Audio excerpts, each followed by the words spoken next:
काँग्रेस खासदार प्रणिती शिंदे सोलापूर दौऱ्यावर आहेत। यावेळी त्यांनी भाजपवर निशाणा साधला।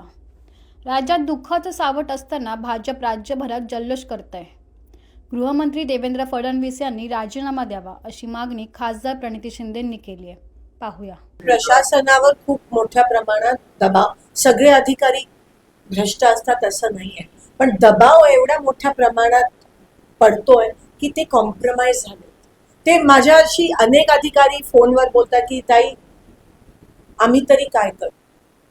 असं जर अधिकारी जे आपण संविधानाची शपथ घेऊन जेव्हा तिथपर्यंत येतो आणि असं जर अधिकाऱ्यांवर एवढा मोठा दबाव होत असेल चुकीच्या गोष्टी करायला, तर आम्ही तर उलट अधिकाऱ्यांना सांगतोय की तुम्ही धाडस करा, ह्यांच्या विरोधात बोला, तुम्हाला आमचा सपोर्ट आहे, पण कोणी बोलायला तयार नाही। तक्रार केल्यानंतर त्याचा पुढे पाठपुरावा होत नाही। पाठपुरावा फोनवर काय बोलणार की ते प्रकरण मागे। मी तुम्हाला सांगितलेलं कलेक्टरांची बदली व्हायच्या आधी 2 महिन्याआधी की त्यांची पहिली वेकेट जाणार आहे। अतिशय चांगल्या व्यक्ती, अतिशय चांगले ऑफिसर, कॉन्शियन्शियस, बिहारचे, आशीर्वादजी, वैतागले आताचे पण कलेक्टर अतिशय चांगले। अहो कलेक्टर IPS IAS बनणं सोपी गोष्ट नाहीये, किती कष्ट घ्यावे लागतात। आणि मग इथे येऊन बघतात की एक फोन येतो आणि मग तुम्हाला त्यांना त्यांची कामं करावी लागतात। आणि कामं करा, पण लोकांची कामं न करता दुसरे धंदे करावे लागतात त्यांना। म्हणजे काय कुठे नेऊन ठेवलंय? काही तथ्य राहिले नाहीयेत, काही विचारसरणी राहिली नाहीये, काही पॉलिसी काही मोरॅलिटी राहिली नाहीये। जेव्हा जॉईन होतात अधिकारी तेव्हा एकदम सगळे कॉन्शियन्शियस असतात आणि मग हळूहळू एवढा दबाव निर्माण होतो। आणि हे शब्द तुम्हाला माहितीच आहे ना ताई कसं आहे ते। अधिकारी बदली करून घेण्यासाठी लोकप्रतिनिधींचं अस्त्र वापरतात आणि लोकप्रतिनिधी त्यांना मदत करतात। या साठलोट्यामुळे कायदा सुव्यवस्था 100% सगळं साठलोटच आहे।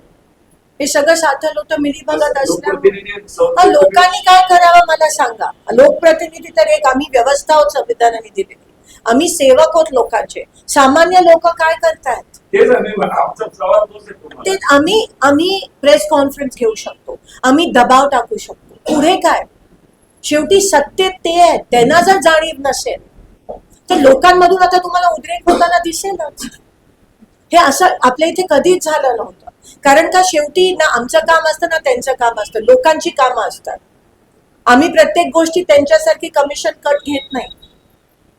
आणि तुम्ही इथे म्हणजे एवढ्या खालच्या पातळीला आणून ठेवलंय राजकारण की तुम्ही लोकांची कामं थांबवता,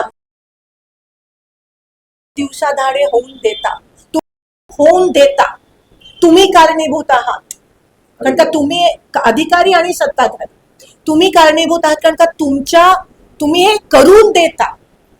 एकतर मानसिकता विकृत आहे आणि दुसरीकडे तुम्ही ऍक्शन घेत नाही।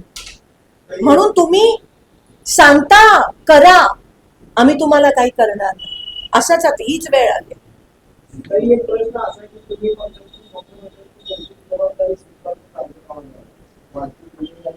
म्हात्रेजी तुम्ही दिसत नाही आहात मला, पण आवाज येतो।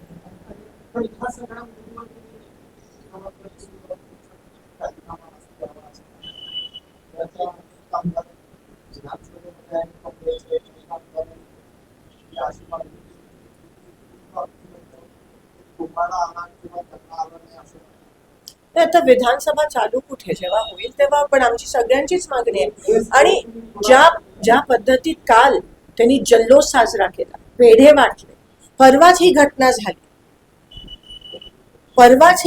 झाली आणि तुम्ही हे करता, त्या घटनेचा उल्लेख नाही। अहो तुम्ही म्हणाला असता की साजरा नका करू विजय, कारण का आमच्या महाराष्ट्रात चिमुकलीवर अशी, तर आम्ही तुम्हाला थोडं तरी मानलं असतं। ते दुर्दैव आहे, बाकीच्या म्हणजे सत्ताधारीच आहे नाही। काँग्रेसच्या वतीनेच आम्ही बोलत आहोत या ठिकाणी, पक्षाची एक लोकप्रतिनिधी म्हणून आम्ही सगळेजण यासाठी बोलत आहोत। आणि खास करून जे सोलापुरात घडतंय, 4-5 सोलापुरात घडलं, की या लहान मुलीचं बॅकग्राऊंड पण मी जास्त बोलू शकत नाही, पण आता तर सगळ्यांना माहिती आहे की ती सोलापूर शहरात राहायची, ती तिच्या आई वडिलांची।